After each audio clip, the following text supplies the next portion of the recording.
اور بھائی اللہ نے کب کہا ہے کہ مجھے تمہاری نمازیں چاہیے؟ اللہ تو کہتا ہے تمہیں تمہارے لیے نمازیں چاہیے، اور نماز کو اتنا کیجول بنا لیا انہوں نے۔ صحیح مسلم کے اندر حدیث ہے، آپ صلی اللہ علیہ وآلہ وسلم نے فرمایا بندے کے کفر اور اسلام کے درمیان فرق ہی نماز ہے۔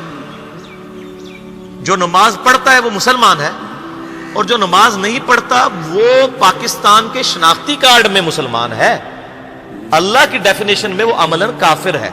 صحیح مسلم انٹرنیشنل نمبرنگ کے مطابق 246 نمبر حدیث ہے، آپ جا کے پی ڈی ایف کھول لیں، اسلام 360 میں جا کے 246 نمبر حدیث صحیح مسلم کتاب الایمان چیپٹر میں کھول کے دیکھ لیں کہ بندے کے کفر اور اسلام، شرک اور اسلام کے درمیان فرق ہی نماز ہے۔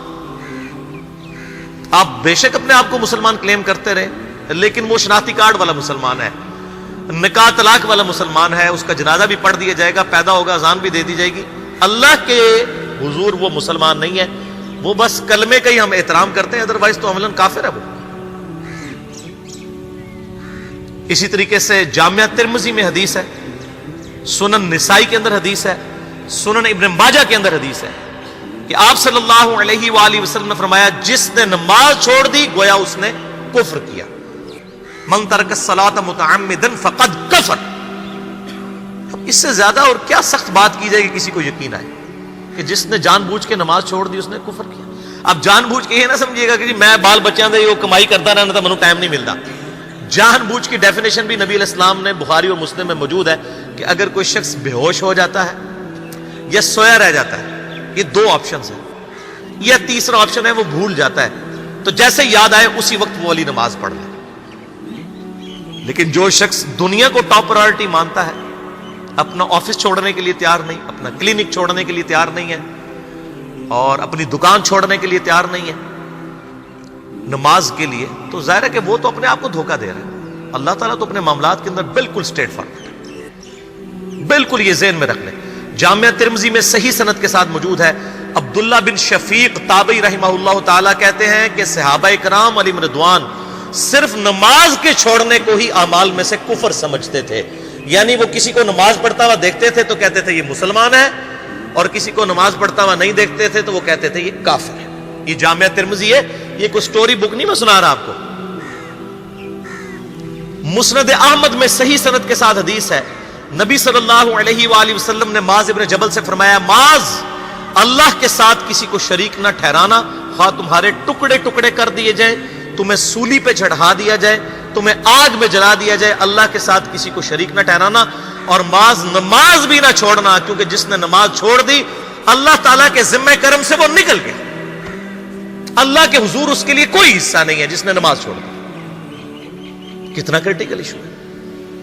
اور اسی طریقے سے مسند احمد میں ہی ایک اور حدیث ہے کہ آپ صلی اللہ علیہ وآلہ وسلم نے فرمایا جس شخص نے اپنی زندگی میں نماز کی حفاظت کی، قیامت والے دن وہ نماز اس کے لیے نور ہوگی، نجات ہوگی، اور اس کے حق میں دلیل ہوگی، اور جس نے نمازوں کی حفاظت نہیں کی اس کے لیے قیامت والے دن کوئی نجات، کوئی نور اور کوئی دلیل نہیں ہوگی، الٹا اس کا حشر قارون، فرعون اور ابی ابن خلف کے ساتھ ہوگا، والعیاذ باللہ تعالی۔ یہاں تو ہم کہہ دیتے ہیں یا اللہ جو کچھ بھی ہے تیرے محبوب کی امت سے ہے، یعنی اے اللہ ہم نے تو اپنی اصلاح کوئی نہیں کرنی، ہمیں اسی طریقے سے ہی قبول کر لیں، والعیاذ باللہ تعالی۔ اور کچھ ویسے علماء کا بھی اس میں بڑا برا کردار ہے کہ انہوں نے نماز کو بھی اتنا مشکل فرض بنا کے پیش کیا ہے کہ ایک عام آدمی کے لیے، اور جو دنیاوی معاملات کے اندر بھی انوالو ہے، اور کسی ایسی عورت کے لیے جس کے کئی بچے ہیں، مطلب اس روٹین کے اندر اس نماز کو مینج کرنا مشکل ہو جاتا ہے۔ ہمیں تو عشاء کی صرف 17 رکعتیں بتا دی گئی ہیں، حالانکہ 24 گھنٹے کے اندر ٹوٹل نماز کی رکعتیں 17 ہیں جن کی اکاؤنٹیبلٹی ہے۔ اور میں یہ بڑے یعنی وثوق کے ساتھ ایک ذمہ دار مبلغ کی حیثیت سے یہ بات کر رہا ہوں۔ آپ صحیح بخاری اور صحیح مسلم کھول کے دیکھ لیں، فرض نمازوں کی تعداد جو ہے وہ 5 آئی ہے، اور ان کی رکعتوں کی تعداد بھی بیان ہو گئی ہے۔ فجر کے 2 فرض، ظہر کے 4 فرض، عصر کے 4، مغرب کے 3 اور عشاء کے 4، اور سفر میں سارے 2 فرض ہیں، مغرب کے 3، یہ ٹوٹل 17 رکھتے ہیں جن کی اکاؤنٹیبلٹی۔ باقی جنہ گڑ پاؤ گے انہ میٹھا، وہ ساری نفلی عبادت ہے، وہ بخاری اور مسلم دونوں میں حدیث ہے، جس نے فرض کے علاوہ 12 رکعتوں میں استقامت کی اور وہ 12 رکعتیں آپ صلی اللہ علیہ وآلہ وسلم نے پڑھ کے بھی بتائیں.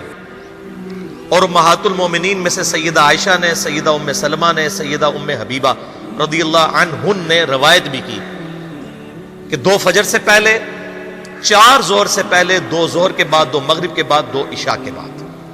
یہ 12 سنت مؤکدہ، جس نے یہ پڑھی اسے جنت میں محل ملے گا. اگر کوئی نہیں پڑھتا تو گناہگاری والا معاملہ کوئی نہیں ہے. اسی طریقے سے اس کے علاوہ ایک اور وطر کی نماز ہے جو سنت مؤکدہ ہے. وہ سیدنا مولا علی رضی اللہ تعالیٰ عنہ علیہ السلام کا قول ہے کہ وطر سنت ہے، سنت ہے، سنت ہے، مگر اسے مت چھوڑو.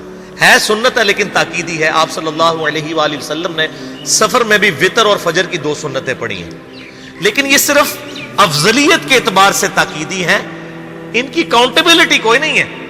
البتہ یہ ضرور ہے، سنن ابی داؤد میں ایک حدیث ہے کہ جس کی قیامت والے دن فرضوں میں کوتاہی نکل آئے گی تو اللہ تعالیٰ فرمائے گا میرے بندوں کی جو نفلی اور سنت عبادت ہے اس کو تول لو اور فرضوں کے ایکویلنٹ قبول کر لو. تو آپ اگر یعنی سنتیں پڑھیں گے تو اس کے ایکویلنٹ نفلوں کی کوتاہی پوری ہو جائے گی، ادروائز اکاؤنٹیبلٹی اس کی کوئی نہیں ہے. یہ ذہن میں رکھیے گا. صحیح بخاری اور مسلم دونوں میں حدیث موجود ہے. ایک صحابی آئے، انہوں نے کہا یا رسول اللہ صلی اللہ علیہ وآلہ وسلم میں جنت میں جانا چاہتا ہوں، مجھے کوئی شارٹ کٹ بتا دیں. آپ صلی اللہ علیہ وآلہ وسلم نے فرمایا اسلام لانے کے بعد نماز، فرض نماز کو قائم رکھ. پھر فرمایا فرض زکوٰۃ ادا کر، فرض روزے دے، روزے جو ہیں وہ ان کو ادا کر اور روزے رکھ. حج اس وقت فرض نہیں ہوا تھا، وہ زندگی میں ایک بار ہے.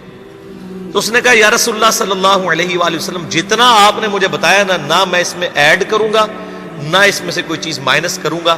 اور یہ کہہ کے وہ چلا گیا. آپ صلی اللہ علیہ وآلہ وسلم نے فرمایا اگر کسی نے کسی جنتی شخص کو دیکھنا ہے تو اس کو دیکھ لو جو یہ کہہ کے گیا کہ میں فرض نماز سے زیادہ کوئی نماز نہیں پڑھوں گا، صرف فرض روزہ ہی رکھوں گا، فرض زکوٰۃ ہی دوں گا. اب روزہ اور زکوٰۃ میں تو ہمارے علماء کو اور عام پبلک کو بھی جو دیندار لوگ ہیں ان کو ہضم ہوتی ہے کہ کوئی شخص یہ نہیں کہتا کہ بھئی پیر اور جمعرات کا روزہ. صحیح مسلم میں حدیث ہے کہ آپ صلی اللہ علیہ وآلہ وسلم کے نفلی روزوں کی یہ روٹین تھی. کوئی آپ کو یہ نہیں کہے گا کہ جس نے جمعرات اور پیر کا روزہ نہ رکھا اس کے رمضان کے روزے ہی قبول نہیں ہوں گے. کوئی کہتا ہے؟ کیونکہ ان کو پتہ وہ نفلی ہے. اسی طریقے سے زکوٰۃ تو صرف 2.5% ہے نا، باقی تو نفلی صدقات ہیں جتنے مرضی دیں. کوئی شخص نہیں کہتا کہ نفلی صدقہ نہ دیا تو آپ کی زکوٰۃ بھی قبول نہیں ہوگی. الٹا یہ کہتے ہیں وہ بس جی زکوٰۃ دے لو تو باقی سارا مال پاک ہے. لیکن جب فرض نماز کی باری آتی ہے تو اس وقت وہ 12 رکھتے ہیں بھی سنت موقع بیچ میں گھسیٹ دیتے ہیں. وہ بھی صرف فضیلت ہے. ٹوٹل 17 رکھتے ہیں، 2 فجر کی، 4 ظہر، 4 عصر، 3 مغرب، 4 عشاء. یہ میں کو اپنے لیے گراؤنڈ نہیں بنا رہا، میں تو الحمدللہ اس کے علاوہ بھی نفلی عبادت کرتا ہوں. لیکن میں بتا رہا ہوں خدا کے لیے لوگوں کو دین ایسا مشکل نہ پیش کریں کہ جو نبی علیہ السلام نے امت کو وہ دین نہیں دیا ہوا. اپنی مرضی سے انجیکٹ نہ کریں دین، لوگوں کے لیے مشکلات نہ کھڑی کریں. ان کو فرض نماز تک رکھیں. پھر انشاءاللہ کئی لوگوں کو میں نے اس نے نماز شروع کروائی، انہوں نے سنت نماز بھی، نوافل بھی شروع کر دی ہیں. لیکن آپ کم از کم وہ ڈیٹم لیول تو اچیو کروائیں لوگوں کا. لیکن فرض نماز کی باری آتی ہے کہتے ہیں جی سنتے بھی حصہ ہے. کہاں سے میرے بھائیوں حصہ ہے؟ وہ 17 رکھتے ہیں، سنتیں پڑھیں گے ثواب ہے، نہیں پڑھتے گناہ کوئی نہیں ہے. تو کم از کم فرض تو ادا کریں. اس کے لیے آپ کو ٹوٹل 24 گھنٹے میں میرے خیال ہے 40 منٹ بھی نہیں چاہیے فرض پڑھنے کے. تو اس کے اوپر تو استقامت کم از کم ہم اختیار کریں.